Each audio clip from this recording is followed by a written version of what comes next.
Hi, everyone. Thanks for tuning into our webinar today. We wanted to start with a clip of basically what's going on in the news. So if you look at the world today, you're going to see a lot of different things around climate change, ports, inflation, the war, etc. So all of these things that are happening in the world today are actually impacting your supply chain, which I'm sure you're aware of. And it's not getting better, it's actually getting worse. So what types of manufacturers are going to survive this? The most adaptable ones. So you guys probably know about Charles Darwin. It's not the strongest of species that survives, not the most intelligent that survives, but it's actually the one that's the most adaptable. So we are actually kickstarting a webinar series called The Survival of the Fittest. Essentially, what we're going to do is we're going to share practical tips on how companies are navigating through this uncertainty. And we're going to share supply chain insights for you guys today. So my name is Olivia. I'm the marketing manager of the OWL Solutions, and I'm happy to introduce our guest speakers today. Miguel, he's over here. He is our data guru. He's a supply chain data engineer who studied hundreds of manufacturing companies and the correlation between their supply chain data and performance. And he's actually uncovered a lot of insights that you won't find anywhere else. And we have Hugo over here. He is our supply chain pro. He's engaged in supply chain transformation for over 20 years. He's been hired to structure supply chains from the ground up, building new processes, bringing people on board, and transforming manufacturers' performances. So he brings a very unique perspective because it's not only from the strategy side of building out the entire plan, but also helping to execute across multiple industries all over the world. So together, they've come to create the OWL Solutions, which we brought this webinar to you here today. Essentially, we are bridging the gap between supply chain data and performance, allowing manufacturers to gain access to quick insights that are actually going to help improve your performance.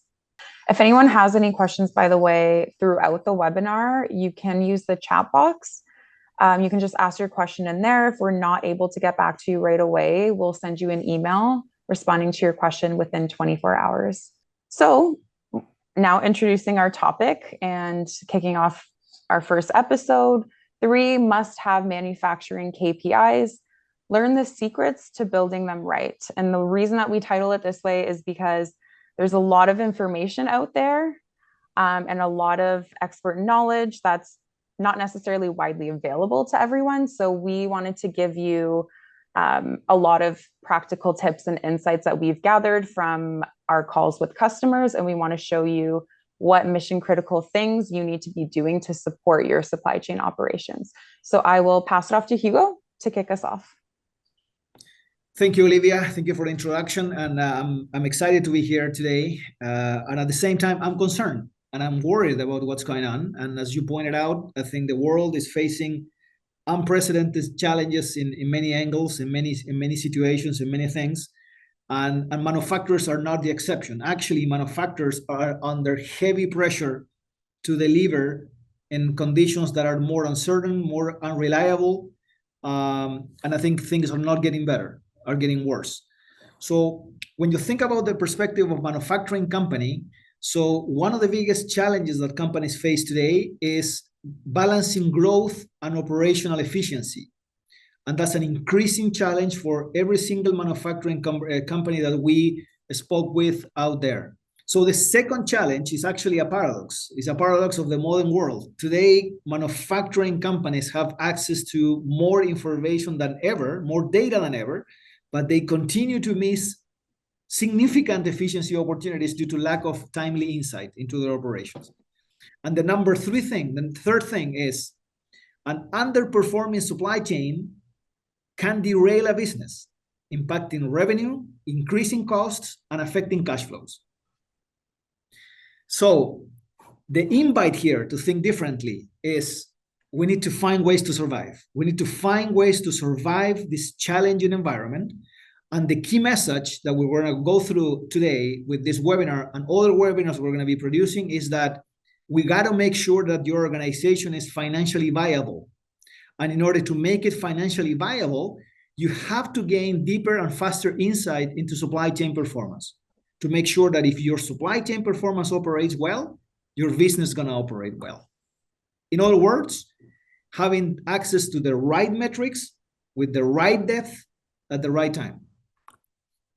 Now, when you think about the toolbox, when you think about what every single manufacturer should pay attention to, and it cannot ignore from a supply chain attribute and performance attribute, you got to think about those four things. You have to think about reliability. How reliable is your operation? Second, how responsive is your operation to a changing environment? Third, how efficient from a cost standpoint is the operation today and in the future? And fourth, how efficient is the management of assets? Think about like inventory management, for instance, falls under this category. So when you think about the four key attributes that every single manufacturing out there, regardless of the industry that you are, regardless of the geography that you are, regardless of the size of your organization, those four key attributes are essential, and essentially you cannot ignore them in order to make sure that your supply chain is operating well. Now, one of the things that, and I mentioned to you before, this heavy connection and strong connection between supply chain performance and company performance. So that is important for us to realize as supply chain experts that every single supply chain attribute out of the four that I mentioned to you drives some financial impacts. As an example, and we have done a lot of work analyzing the performance of publicly listed manufacturing companies out there in the market. And I'm just sharing with you a couple of screenshots here from Morningstar, reputable source around like the performance of publicly listed companies. So when you think about, for instance, the financial statement of this company, I'm not going to name it, but the financial statement of this manufacturing company, you can see that reliability impacts your revenue. And when we talk about reliability, we're going to think about, hey, how is my revenue projections moving forward? Are reliable and reliable? The market, the financials are going to reflect that uncertainty. So on the gross margins and connecting with cost efficiency, if your organization is not really paying attention to cost efficiency, it can derail your gross margins. And as you can see here in this example, like the financial correlation between cost efficiency, cost of goods sold, and your gross margins. Inventory velocity is another example. So when we talk about asset efficiency, inventory turns, inventory days on hand, so that has a huge connection with financials. This is again a screenshot from a balance sheet statement from a publicly listed manufacturing company. You can see here inventory turnover increasing or decreasing over time. Huge connection between supply chain performance and financial performance. So when you think about the three essential manufacturing metrics, and we're going to talk about this today, that drive financial impact, I want you to think about, first of all, what's the attribute? What's the performance attribute that we're looking after? First of all, let's talk about reliability. Reliability, and we're going to talk about today about one metric that is extremely important for every manufacturer to manage, which is on time to production schedule. Second, when you think about responsiveness, how responsive is your supply chain to customer requirements? We're going to talk about manufacturing cycle time as a very, very important, relevant KPI and metric to track in your supply chain. And third, when you think about cost efficiency, today we're going to talk about production yield. So, and Miguel is going to explain in more detail each of those performance indicators: on time to production schedule, manufacturing cycle time, and production yield. How to get them calculated? How we can actually implement and use our data assets today in our environment with our systems to make sure that we're tracking this appropriately. So, Miguel, all yours. Thank you very much, Hugo, for the introduction and for the explanation. And I think you are right. Every supply chain decision have a financial impact, and making sure that we track the right metrics to understand all of these attributes is extremely important in today's world. And also I would like to ask something to the people in the audience. Hugo present or introduce 3 KPIs. I would love to know how many of you are measuring any of these KPIs today. Do you measure one of them, 2 or 3? We would love to know more, and Olivia will post a quick survey here regarding these metrics and how many of them you are measuring currently in your company. Yep, so there will be a poll that appears right now on the right-hand side. Feel free to vote. And even though you have the willing to measure, create this type of metric is a journey. And we will explain today how to create these supply chain KPIs. And we would like to summarize this journey that could be long in 4 main steps. The first one is we need to identify the concept behind every metric. And I will talk more about it in the following slide, but the main idea here is behind a matrix, there are supply chain concepts that we need to be able to identify.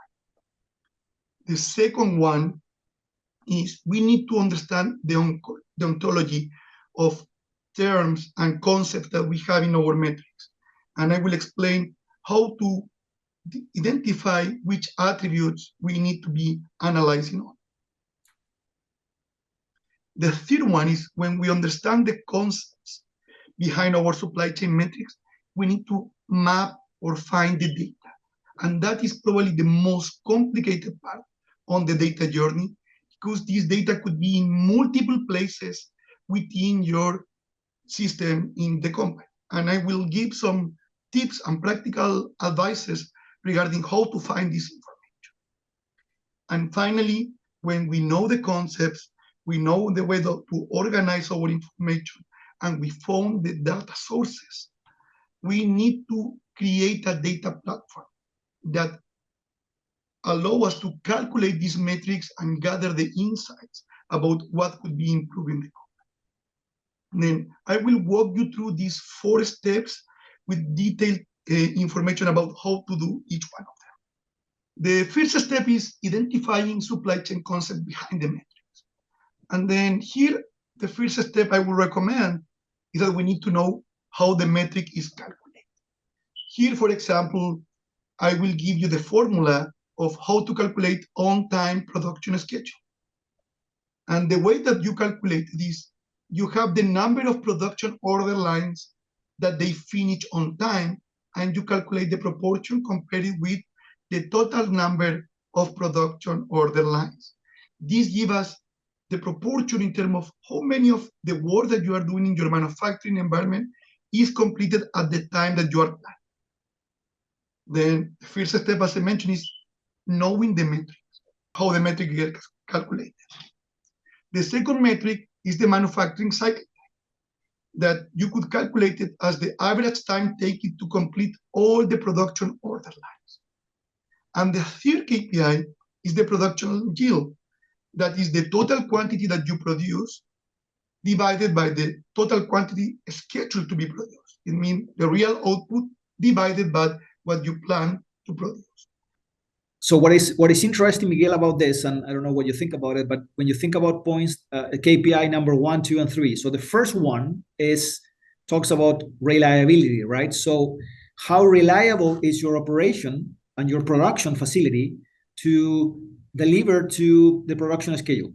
So an unreliable operation, so that means that most of your orders are not being produced when it was required to be produced from a timing perspective.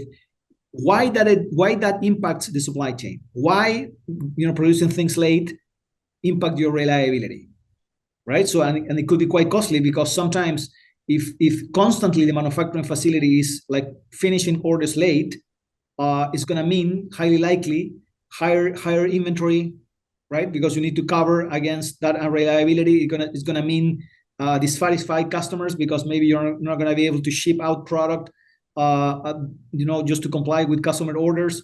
So it might mean a lot of financial consequences. Back to my previous slide, right? On the KPI number 2, manufacturing cycle time. So we're talking about how fast or slow is the operation, and of course it depends, right? Because I mean some operations are much more complex. The products that they run, the type of like operation that they have. I mean, of course, we cannot compare apples to oranges, right?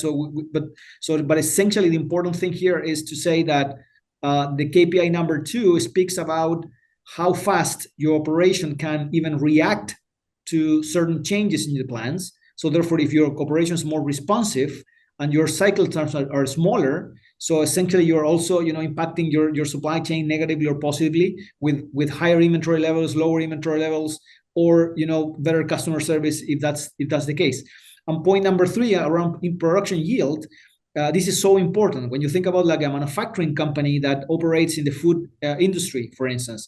Lower yield, it means, of course, higher cost of goods sold, right? So because you're going to have to bring more materials to produce like probably the same amount of the product, finished good, that essentially you have been able to produce if your production yield was higher, right? So therefore, I mean, production yield is a key concept. So the higher the production yield, in this case associated with the scheduled order, the better for you, because your cost potentially is going to be maintained stable or a point where it's convenient for you as a company to continue running those products. But if your production yield is low, so therefore your loss, your financial loss is higher, and therefore there's an impact in your margins, right?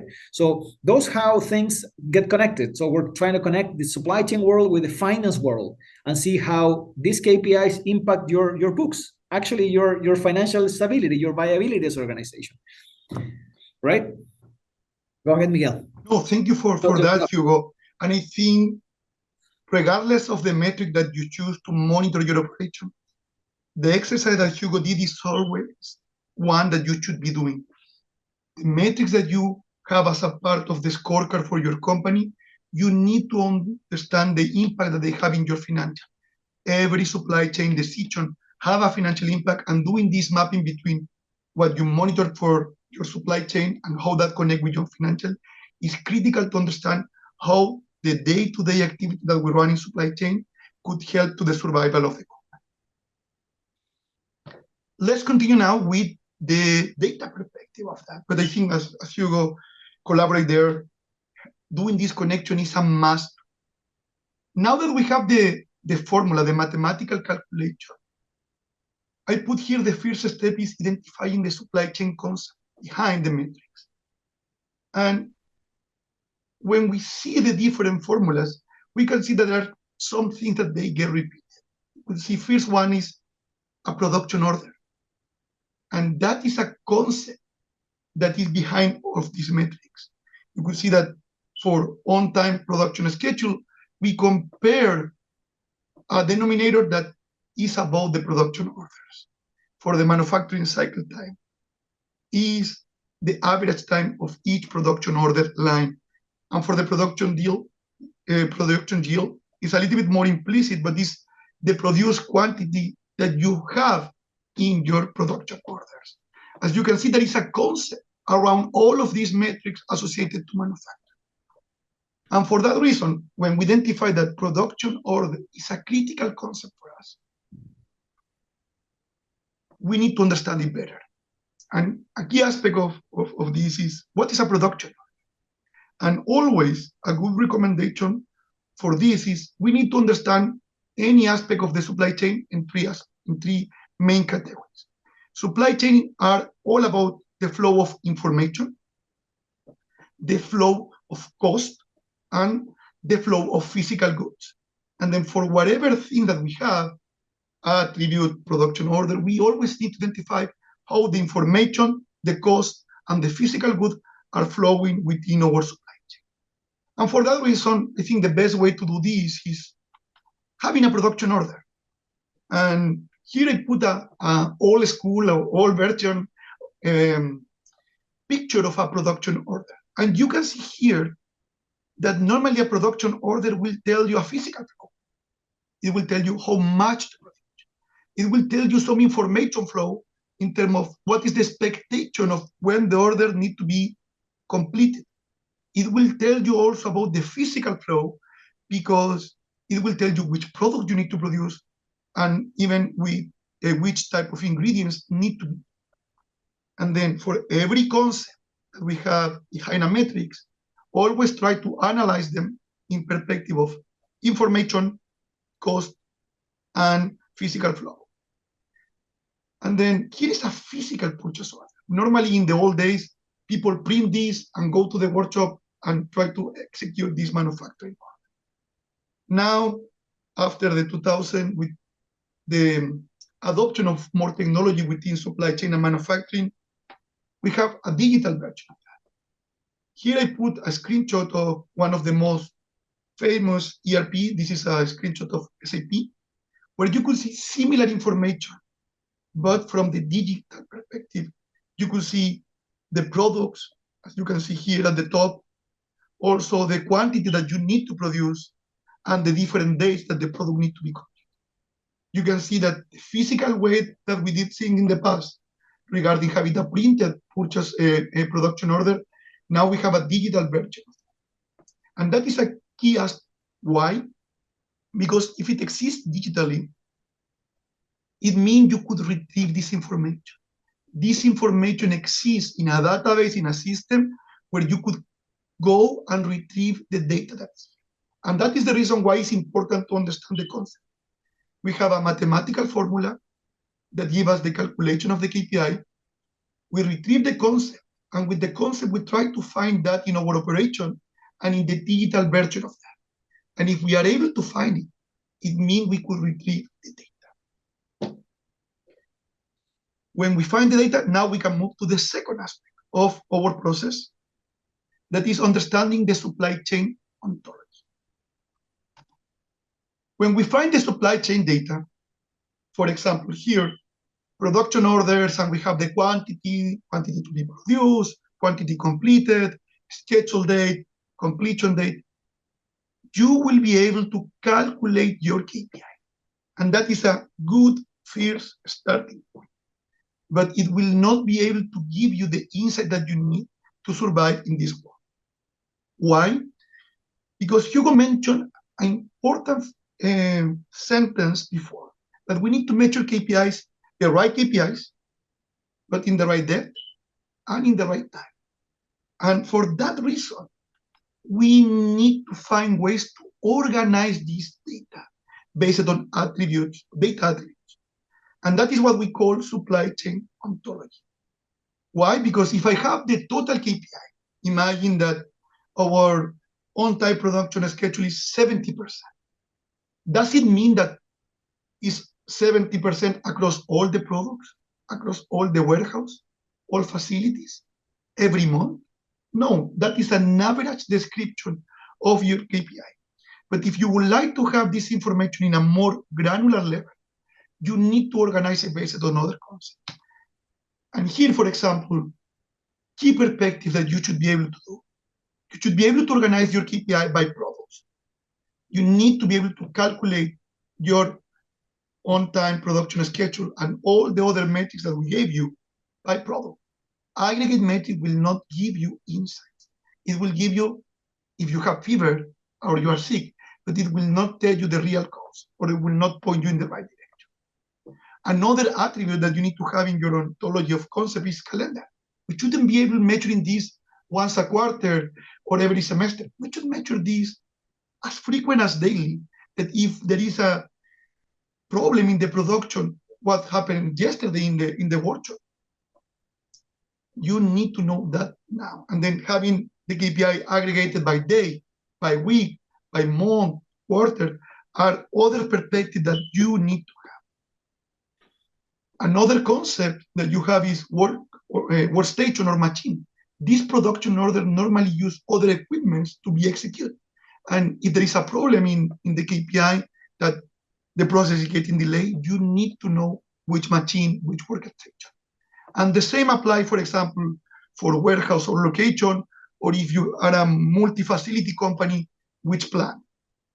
And the main idea here is we are trying to get the KPI in the right depth and in the right frequency, as Hugo mentioned in the beginning.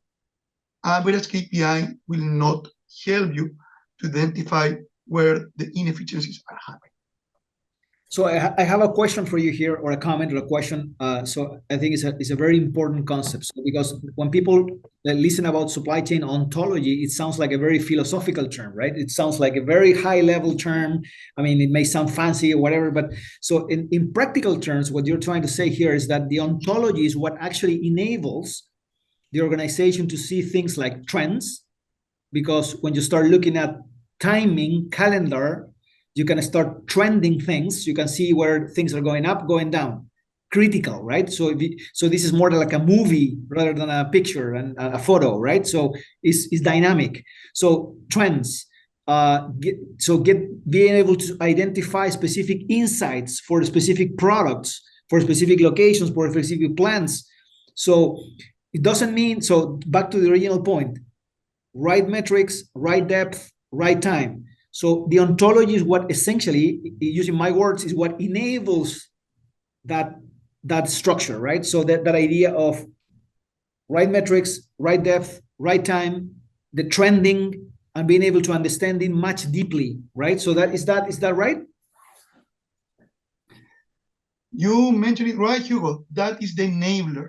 And just to give a concrete example, we have worked with companies that they try to calculate this KPI, but they didn't thought on this perspective of the ontology or the related concepts that you need to also analyze when you want to create your metric. And then they build the KPI in a spreadsheet. I'm not against a spreadsheet at all. I'm a big fan of Excel. But one of the limitations that you could have is that you calculate your KPI and you didn't put a column for plan. And then now somebody asks you, does it happen, the problem that we see in the KPI across all our facility? And you need to create your spreadsheet again. And for every new question that management or leadership team could have about the KPI that you're showing to them, you need to recreate your spreadsheet, and it's getting more complex. And it could end up in a Frankenstein if you don't know how to do it right. But yeah, you explaining clearly, and that is the main idea. You need to think this concept in advance, because we found the transactional data with the production order. But a key question is, for the production order, and also for all the other related terms in our ontology, where is all this data? And that is the critical question to go to step number 3. That is, we call it mapping the data.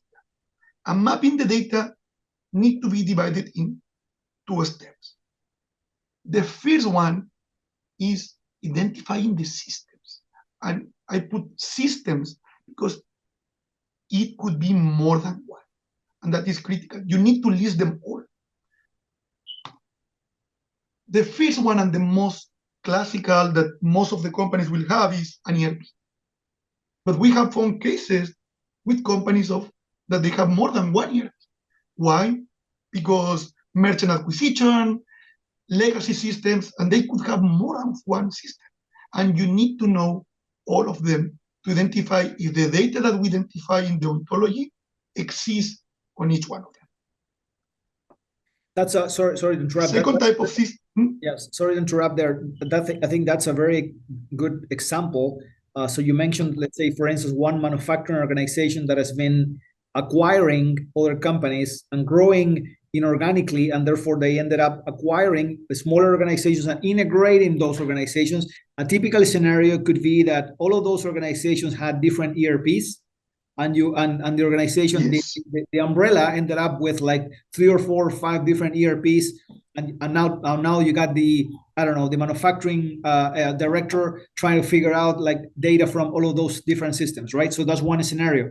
And the other quite interesting scenario that I'm just bringing in as an example that we see regularly is, let's say, even when you have SAP as your primary ERP system across your entire business for different business units, it's not unusual to see that SAP has been customized for each of those business units in a way that now, when you try to understand the entire map, you still are in the same place where you have different customization for business unit 1, plant 1, plant 2, etc. And at the end of the day, building this ontology and identifying the different variances like across the systems is critical, right? Even with one ERP. It is a complicated, you're 100% right, by the way, Hugo. It is a complicated exercise with one ERP. When you increase the number of systems, it will get more complicated. And one of the consequences when you do it only with a spreadsheet or not following all the steps that we are giving you here is that you have a segregated or partial view of the company operation. Then you have, oh, this is the report for this ERP, but I cannot consolidate it with the information from the second system. And that is a limitation that it's a really common problem, by the way, that affect the way that you could identify improvement opportunities. The second group of systems, as companies in the digital journey that they have, acquiring different enterprise applications, they start with an ERP. If the manufacturing environment gets more complex, they could buy something is called advanced planning system. And here I have a couple of the logos, Kinaxis, P, John Galt. But the main idea is that when the manufacturing planning process gets more complex, you buy a separate system that it will hold similar data, but it could have different business rules. The data could not be consistent, and you need to analyze this ontology in each one of them. And the third group of system is... Let me give one example there. I think this is great. It's giving us perspective around the different systems. But think about this scenario. So a company that is forecasting their sales is creating monthly forecasts to support their S&OP or IBP cycle. And they use a tool like John Galt or Kinaxis to produce that forecast. So you have in that system, you have forecast information for the next 12 to 18 months. On the other hand, you have an ERP.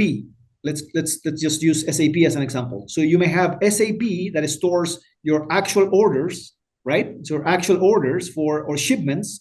And then on the other hand, you have this forecasting engine that stores forecasting information, right? So that becomes a complex scenario because now you're trying to merge, right, information coming from different systems if you want to enable a use case where forecasts and actuals are relevant, right? Yeah, totally. And one of the key real world challenges is the consistency of the data. It could happen depending on the integration that was designed at the time of the implementation, that not all the data or not all the data fields are transferred from one system to another. And it could be inconsistencies in the date, for example, of a work order or a production order. And understanding all of these details could affect the way that you build your KPI. And finally, you could have also manufacturing execution system. You know what to produce in terms of the volume, but in which order you need to put it in the work line or in the workstation is a challenge because you want to maximize the utilization of your machine. And that is another system increasing the complexity of how to organize your. Then key message of mapping the data. Identify all the systems where the concept of the ontology exists. If we talk about production orders, it could be in the ERP, it could be in the advanced planning system, and it could be also in the manufacturing execution system. And after we understood the systems, we need to find the tables, attributes in the repositories. As I mentioned, one of the advantages of having a digital system is that the data will exist in some place. But it's not easy to find. Here is a schema. A schema is the way that databases are organized for one entity, production order for one common ERP. And the data, and one of the limitations is the data in the databases is not designed to create reports. It's designed that the system could perform well, that you can put your purchase order, your work order in a day-to-day activity. But it's not meant for you, the design of that is not meant to create reports. And then finding the data here, it is complicated. You need to do this for every system that you have, and the data could exist in multiple tables, that the data exists in one table, the quantity in another, the vendor in another, and so on. And finding that is the hardest part of the job. Why it's complicated? Because you need to find every concept that you need to calculate your metric. That is a domain expertise. That it could be done by supply chain analyst, a procurement analyst, or someone that know about what they are looking for. But the way that the data is stored is more familiar to a data analyst, a person that is working in IT domain. And then I'm a big fan of soccer, and I call it this: you need to know how to kick with both legs. You need to know how to kick with your right leg and with your left leg. And people that kick with the left leg are supply chain people that they normally don't know how to do it with the right one. And people that they are from IT, they know how to find data in a database. They don't know how to use it. And that is probably the most complicated part. Finding people with the right talent, that they understand the supply chain good enough that they could define what data is needed, and having the skills to go to the database for all of these systems and find the data that you need. Mapping the data is the most complicated part, and it requires domain expertise from supply chain and IT expertise to navigate through these hundreds of tables that you could find in that. Yeah, so I just want to add some couple of things. This sounds like Finding Nemo, right? So I think you gotta somehow try to find a way to find Nemo across, like, probably, and correct me if I'm wrong, when we're talking about like highly sophisticated systems like SAP, etc. We're talking about potentially thousands of tables in the background, right? So we're not talking about 10 tables, 20 tables, 30 tables. We're talking about potentially 1,000 tables that are stored in the back end of a world-class system like SAP, right? Yeah, an average ERP will have more than 100 tables to navigate through. Every table will have approximately 50 columns, 50 attributes. That is what you need to navigate for one system, and need to find which table have the concept that you're looking for. I will say that finding the right people to do that is the most complicated skill. That is the reason this type of project take long, because you need more than one person. You need people from the domain, people from IT, that they need to work together and understand each other. And that is the reason why so many companies fail to execute this type of projects. And finally, enabling a data platform with the key performance metrics and insight. And here is a concept that we call data platform that is more than the calculation of the KPI, more than just having the spreadsheet. Why? Because if you want to be an organization that survives in this complicated environment, all the effort that you are doing to build this need to be sustainable. And spreadsheets are a quick way to have an MVP, a proof of value. But if you want to maintain that for the future, spreadsheets are prone to errors quickly. We just had an interview with a company that they were managing a spreadsheet.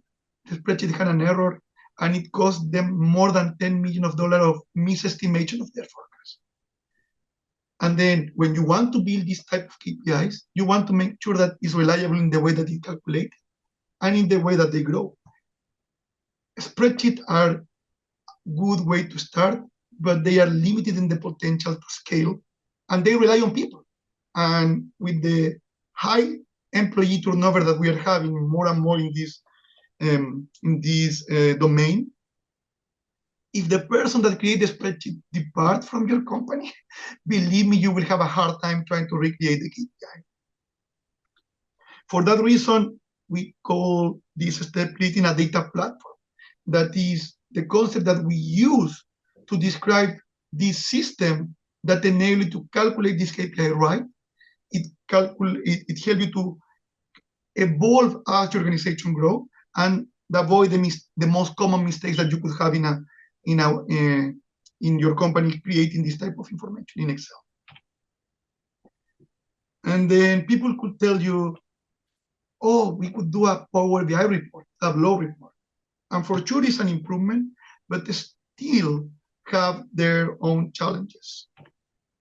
Because what normally happens and what people see, I put this image of an iceberg here, is the dashboard.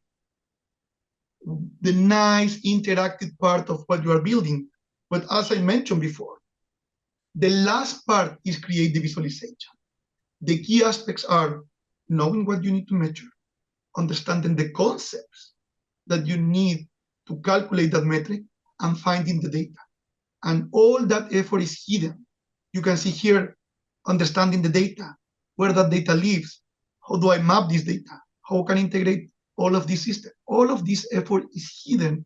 And normally when people evaluate what decision supporting tool they would like to have, they only think in the cost of license. And I will tell you that the higher cost is the cost that you don't see, the time and effort that your team is investing to maintaining this spreadsheet or to create this report that could not evolve as your organization grows. So it's fair to say that a lot of organizations oversimplify the challenge of implementing, like, this kind of tools, like, because exactly, so the analogy that you're using, you're saying people perceive that the effort is just like the tip of the iceberg. So the graph, the pie chart, the graph, whatever, but they underestimate, right, all the effort, all the work that happens, underneath. That means everything that you have described, steps number 1, 2, and 3, right? Yeah, that is a misbalance on perception, because that is the critical part of the work that they also don't see. And they minimize the effort that is required to do these steps, and also the type of skills that you need. The people that could help you to execute this type of project are not in abundance. It's not that you will find a good analyst that could do all of these steps for you. Normally, these type of projects are done by a team of different people with different skills, and finding that mix is what is complicated. That is the reason we list these. Yeah. If you find one person that do them all, unicorn. That doesn't happen. You found a unicorn. I will recommend that you pay him accordingly, pay him or her accordingly, because he's rare. But I said what is not a data platform, but what it is a data platform is a knowledge center for your supply chain organization. And what we understand by a knowledge center is you need to have standard definitions and calculation for all the metrics. We present you today 3 metrics. And believe me, if you calculate these metrics in a spreadsheet and you have 3 different spreadsheets, all of them, they have different way to calculate it. And they have it centralized definitions about what you would like to measure and how that calculation is done is critical. And because people, rotate, they move to another company, believe me that the knowledge erodes. If you don't have a quick way to know what you are measuring, how it gets calculated, people will forget how it's done. And one of the consequences of that is system becomes a black box. When you don't know how a system works and it becomes a black box, it undermines the credibility of the system at the output of the data. And for that reason, whatever system you design, you need to have standard definitions and clear calculation rules. And I would go one step further. I think you said undermine the credibility of the system. I would say undermine the credibility of leadership. Because essentially when you have different people on the same team talking different languages, different KPIs, different ways to interpret things, it's confusion. That means confusion. That means lack of clarity. And when leadership has lack of clarity, big issue, right? I mean, and that's undermining the credibility. The personal credibility is even worse than even the undermining the system credibility, right? Totally. And this system should be a unified view of all the metrics in one centralized place. And here you touch the point. All people should have the metrics in one place, that there is no debate about what is the right number. When you have process like sales and operation planning or forums where you share data, I would say that 80% of the time, the discussion is about how the number got calculated, not what we could do to improve the number. And for that reason, every person, every department in the organization need to have access to this unified view that we could trust the numbers that we are reading for the performance of the company. And this is connected with the steps that we talk about in step number 1, number 2, and number 3. If you do that effort right, the standard definitions and the unified view will happen as a consequence of the good work that you did in these steps. And if you do that, what it will happen is that your analysts will dedicate most of the effort driving performance improvement rather than creating data. We have seen companies in the years of work that we have done here in all that they calculate KPIs monthly, not because they cannot do it frequently, because they don't want to. It's because it takes them 2 to 3 weeks to update the old spreadsheet that they have in the organization. And then most of the effort happens in creating the data. If you do a data platform, your analysts will be focusing on finding the ways to improve the performance of the company. And that is a game changer. And I would say it's the most important consequence of having the data. And because your team will spend less time, you could have performance that happen at a daily frequency at least. And the insights of that could get automated more and more, because the discussion is not about the number, it's about how to improve. You could run or execute even more complex projects now that you have a foundation of what is happening in your company. And finally, if you have people finding inefficiencies, the performance is automated, you could automate even the insight and the presentation. With the emergence of new technology like LLM and generative AI, the focus of the analyst will not be creating the presentation for the demand review, supply review, or any meeting that we have in a process like sales and operation planning, because even that task could be automated in the future. And I think this generative AI technology will empower analysts to do way more with less amount of resources, and that will be really useful for small organizations where you don't have the resources to have a big team. But now, if you do this type of project right, 1 or 2 persons could deliver the effort that before it was done by 5 or 6 people, and that will be huge. And we are excited of what is coming on all the data world. So if I may add, just to summarize from my perspective, Miguel, so when you're talking about a data platform, essentially what you're saying is a knowledge center for the entire supply chain organization, where you have standard definitions, when you have one single place, one single data hub for the organization, so there's no confusion, there's clarity, no confusion. And as a result of that thing, you're going to have analysts empowered across the organization, across the supply chain organization, leaders in the organization, making sure that everyone has the same view of performance, and therefore there's no confusion, clarity around, what's the direction, what's the mission. And also you have the ability to automate functions and therefore empower these people to be more effective at work, so they can spend more time driving improvement actions instead of just creating data, right? And that's where technologies come in, like generative AI, through the automation of performance insights and the automation of performance reports, right? And if you would like to build this data platform, you have 2 main approaches. You could build it yourself, or you could buy it, or work with a partner that help you to create this system that enable to have the measurement of the performance of the company. And I will give you some guidelines in terms of identifying what is the best approach for your company. And these key decision drivers are normally organized in terms of time, cost, and risk.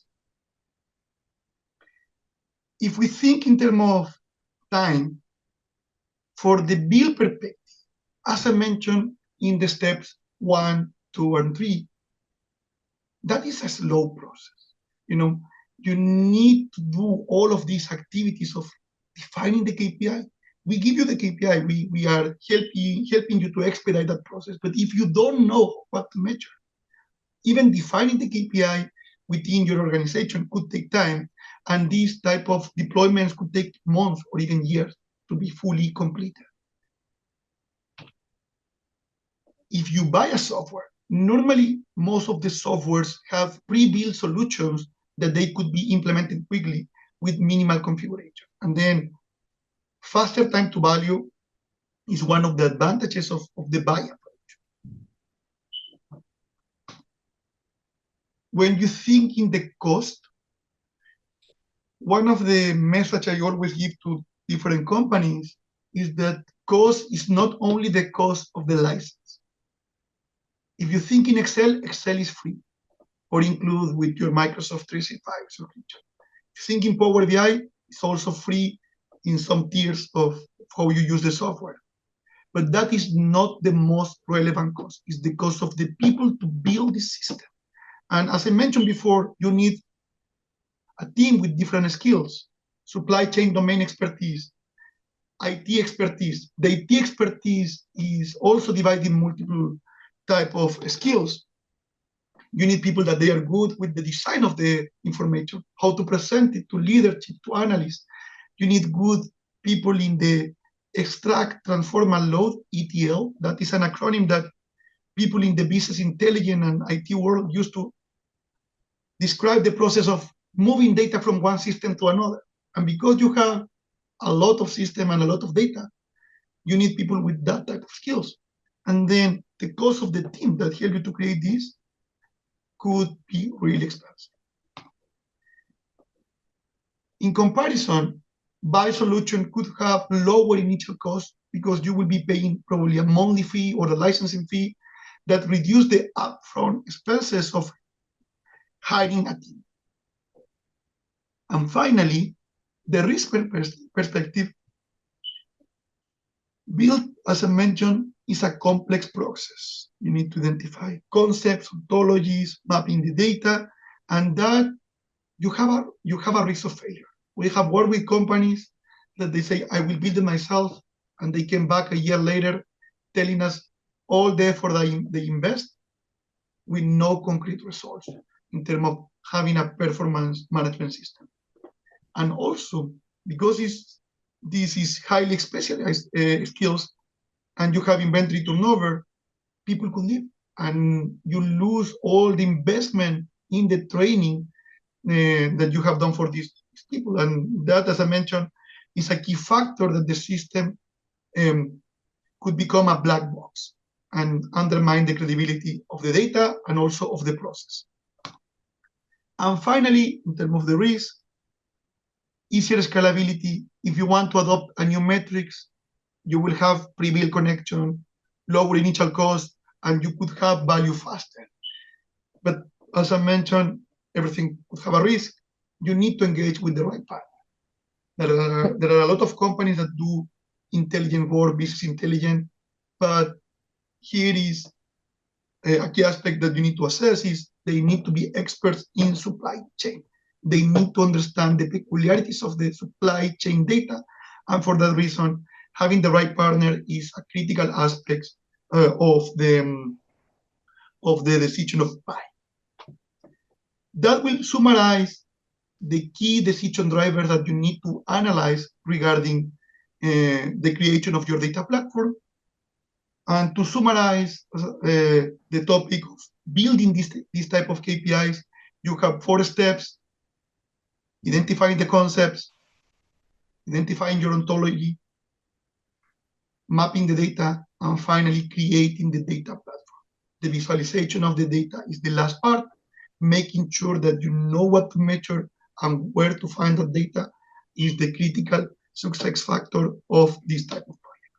I'm just going to hop in really quickly, Miguel, because this in itself could be a whole other webinar topic. So we did actually put together a buyer's guide for people who are interested in assessing if they should build or buy. So I'll post a poll. It should come up now. And if you are interested in receiving that buyer's guide, just hit yes, and we will send it to you after this webinar. I will give it back to you, Hugo, after we did this intense data journey that we try to summarize as much as possible. Yeah, thank you, Miguel. I think it's been great. The key message for people, I guess, here is we live in a complex world where variability, ambiguity, complexity is there, right? So we're confronted with this reality. Now, what we have tried to create in your mind and the perception and what you have to start thinking about is that essentially every single manufacturing company out there, no matter the size of the company, geography, or whatever, so is essentially in a battle for insights. So, and the company that gets faster and have access to deeper insights into the performance of the operation can essentially buy this survival kit that is going to help them to confront this reality that is changing every single day. So in this market that is very complex, very competitive, so here's the bottom line. So manufacturers with no insights lose against competition. And it's a sad reality for some companies, but you have to face it. Now, the bad news is that in order for organizations to create a good way to access the right insights at the right time, as you have described, through everything that needs to be done, 4 steps, and all the infrastructure that needs to be built in order to have the insights at the right place at the right time, is complicated. It's not easy. It's difficult, it's costly, and it's painfully slow. That's the bad news, right? Now, the good news is that if you're a manufacturing company, you have options, right? So, and what are the options? So option A, do it yourself. So, and this is a good scenario for people and organizations with the expertise, the time, the bandwidth, and the budget to assume that this is going to take time, right? So this is going to take time. It's going to be a bumpy road many times, and it's going to be a slow journey. Now, the option B is do it with partners. So this is a good option for who? I mean, for organizations or people that speed matters. So you want results now, not in a year, in 2 years, or in 3 years. You want it now. You want it to be efficient in the cost allocation. So you don't want to break the bank. You don't want to spend millions of dollars in resources in the water that is, part of the iceberg that's underneath the water level. So you don't want to spend and break the bank. And also you want to minimize your risk of spending all of this money and all of this time to actually not achieving the results that you wanted because of this constant iteration between the technical side of the business and the business who's actually trying to, supply chain people who's trying to drive these results forward. So again, the bad news, I mean, you like it or not, the faster to insight wins the battle. Second, the good news, you have options. Do it yourself, do it with partners. Olivia, back to you. Yeah, so I will wrap up. I think there's a lot of really good information in here. As Hugo mentioned, it is the quicker option to do with the partner. We're happy to announce we can be a partner for you, and we're happy to answer any questions you may have. But for now, we just want to leave you with this. I want to give like a quick analogy. So just a reminder that data is nothing without insights. Maybe you're a fitness person, you have an Apple Watch, you're tracking your steps every day. I think what's interesting about that is maybe you're under your 15,000 steps a day, you get an alert on your watch saying you're under, to do better tomorrow or to make that improvement that day. So we're actually offering a free proof of concept with the Owl. Think about it like an Apple stopwatch, except we're giving you the KPIs that we spoke about in today's webinar, delivering them to your inbox every morning so you can keep a pulse on your supply chain at all times. So if you're interested in claiming your free proof of concept, just click yes on the poll. And we will reach out to you after the webinar and set that up. If you have any questions about what we do, feel free to email myself at olivia@theowlsolutions.com, or you can connect with us via WhatsApp at the number listed below. And we hope you enjoyed it. To stay up to date on any other future webinars, feel free to follow our LinkedIn page or our YouTube channel. Thank you so much and have a great day, everybody. Thank you. Bye. Have a great day.